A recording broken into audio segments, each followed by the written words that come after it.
Today we're making a laksa, a spicy coconut curry noodle dish that is a favorite in Singapore. Pretty long list of ingredients, but the steps are super easy and totally worth it. Now I know some of us want more spiciness, so I also have a recipe for a special sambal perfect with laksa. So let's go! Let's prepare our prawn broth. I'm going to be making a super simple, basic prawn stock. I have here some prawn heads and shells. I collected these over a couple of weeks and simply just throw them in the freezer until you're ready to use them. I'm just peeling more prawns here for my actual laksa today, so just add all of that to your pile. Alternatively, you can just use stock from bouillon cubes. It's my weekday cheat ingredient when I can't be bothered to make prawn stock or when I don't have enough prawn heads. To a pot, add oil, and once it's hot, add the prawn heads and shells.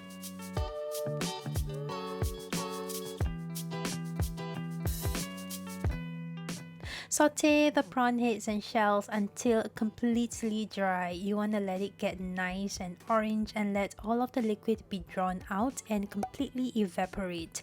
Do not skip this step, otherwise you will end up with a fishy broth. A fishy broth is a laksa killer, okay? So just make sure you do this step well. Once you have this and your kitchen should smell really good like grilled prawns, add water. To prevent oil splatter, make sure you slowly and carefully add in the water. Stir all of the water in, and you can scrape the base of the pot with a spatula too to get all the burnt prawn bits off. You can also kind of squish the prawn heads with your spatula to get all of the prawn brains and essence out into the stock. Let the stock come to a boil, and once it does, turn the heat down so the soup comes to a simmer. Cover with a lid and let this simmer for about 30 minutes to 1 hour. 30 minutes to 1 hour in, and our basic prawn stock is all done. This is a basic prawn broth, but if you want a leveled up seafood broth, then you want to check out how in my Hokkien Mee recipe linked somewhere here. Strain to get a smooth stock, or just use a slotted spoon like I am here to remove all of the prawn heads and shells.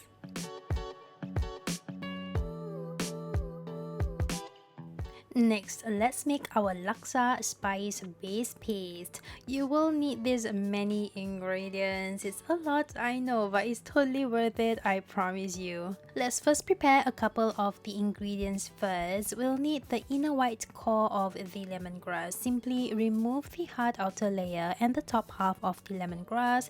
You just want this inner core here.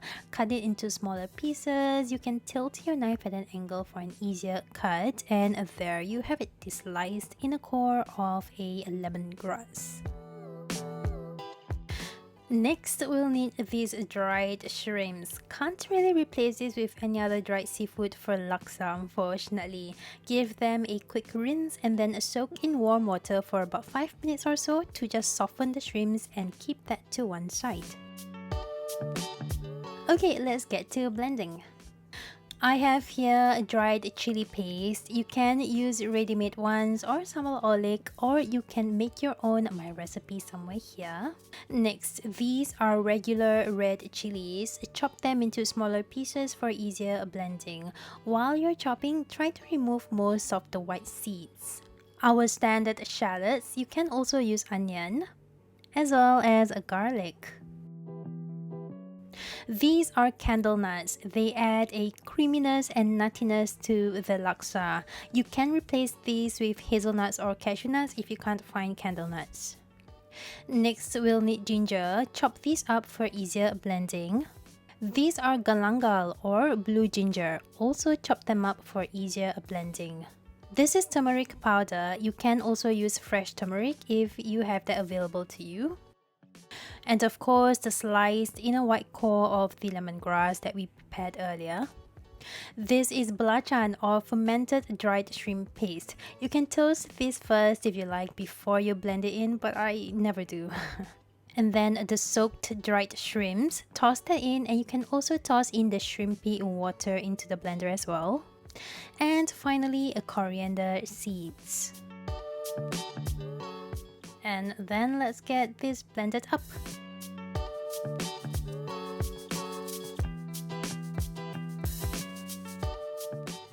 Once you blended that up, this is what you should have.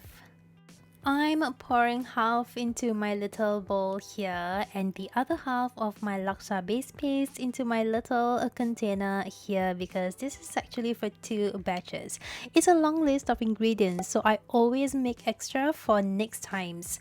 This base paste can keep in the fridge for 1 week, actually maybe even more, and up to a month in the freezer. So just make more. Okay, now that that's sorted out, let's get to making the laksa gravy. To a pot, add some oil. Once it's hot, add the laksa paste.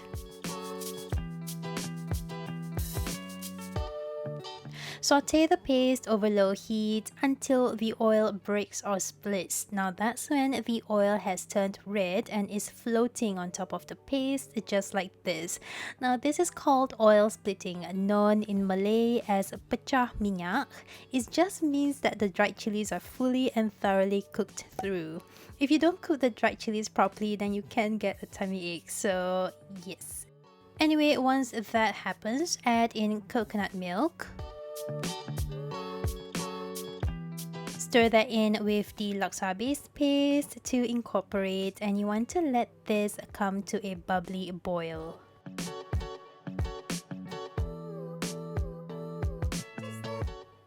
Once it gets all nice and bubbly, add the prawn stock that we made earlier. This is my preferred gravy thickness. I always prefer a slightly soupier consistency. If you prefer a gravy that is a lot more thick and rich, and we call it lemak, then just add a less stock. Or you can also just add more coconut milk. And stir well to incorporate.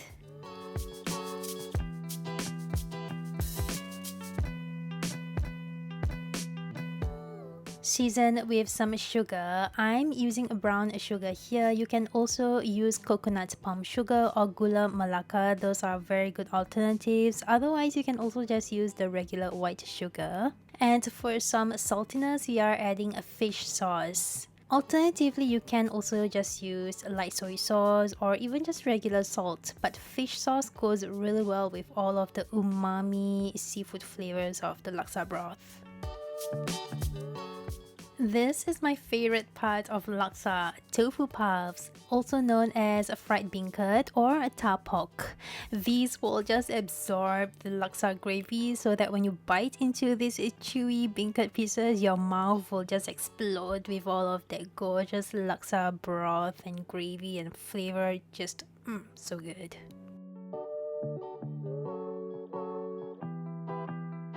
And then we're going to let our laksa gravy come to a boil. You can cover it up with a lid if you'd like. Once it comes to a boil, your laksa gravy is basically done and ready to be used. You can see how the tapok looks all shriveled up. It's not, it's just filled with awesome laksanas. As a final touch to our laksa gravy, I am going to be adding a laksa leaves here, also known as daun kasum or Vietnamese coriander.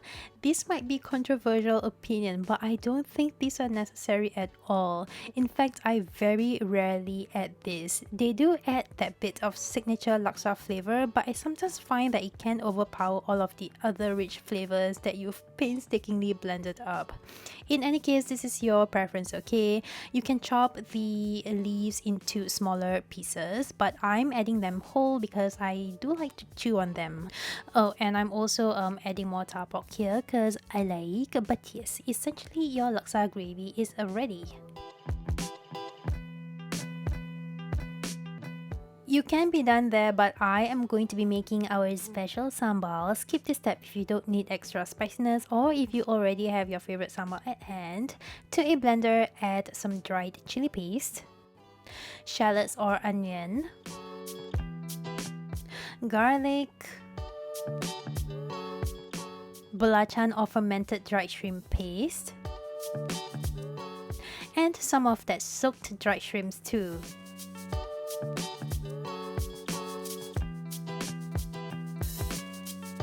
Give all of that a nice good blend, add water if needed to blend it easier, and you should get something like this. To a pan, add plenty of oil. Saute the sambal until the oil breaks or splits. Again, that's when the oil has turned red and is sort of floating on top of the paste. The paste would also be slightly dried up. This is also known as pecah minyak. Once you have something like this, season the sambal with some salt, sugar,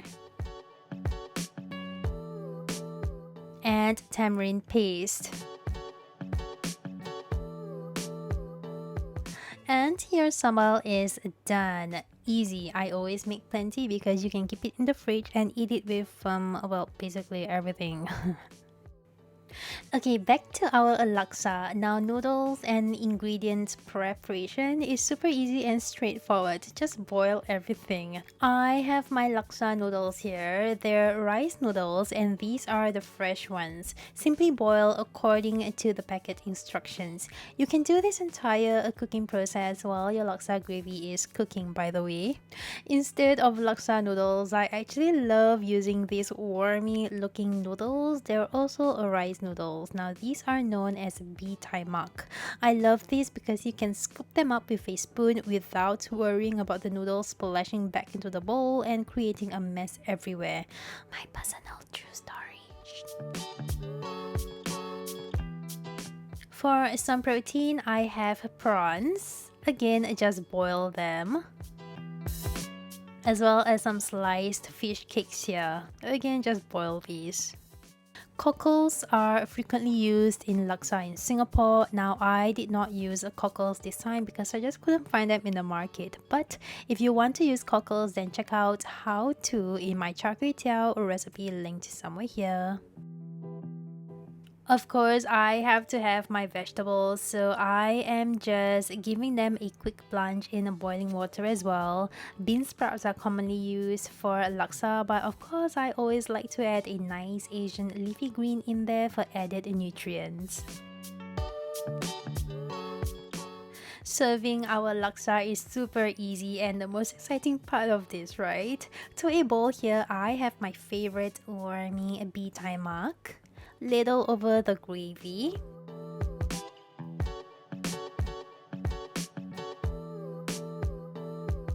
And then top this with the fish cakes and prawns, the gorgeous veggies, some boiled eggs as well, and I am just going to garnish this with some more of that sliced laksa leaves, optional of course. And of course, I absolutely cannot forget about my serving of sambal. Spicy, ultra rich, super lemak, and so delicious. This is a beloved Singapore local dish. I know you want to give this laksa a good go, so I hope you do. And yep, bye! For more local Singaporean noodly noodle delights, click on any of these recipes next.